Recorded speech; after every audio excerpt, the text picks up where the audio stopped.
umelo wabasolwa wokuqala nowesibili ecaleni likaMeyiwa ubekele inkantolo ngokungaphatheki kahle ngokwempilo okuholele ekuhlehlisweni ngecala. Leli cala lizobuyela enkantolo ngoMsombuluko nalapho uMthokozi Sithwala owabe ngumngani kaSenzo nowabe khona mhla ebulawa ezoqhubeka khona nofakazi bakhe. Namhlanje ubecacisa ngalokho athi kwenzeka ngaphambi kokudutshulwa kaMeyiwa. Your story is that that person with the firearm then confronted the people in the house demanding cell phones and money, correct? Uqhubekekile ke wathi loyo muntu loyo ke ubese khulumisana ke nabantu abesendlini efuna ke ama cell phones kanye nemali. Yebo. That's correct.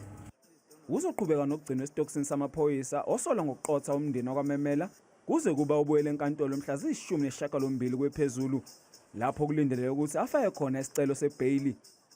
Nenkantolo yemantshi yaseMotherwell Eastern Cape ihlehliselo lesibili icala lokubulawa kwephoyisa elabulawa laphakathi enkantolo. Umsolwa ulinqabile ilungelo lakhe lokufaka isicelo sebail.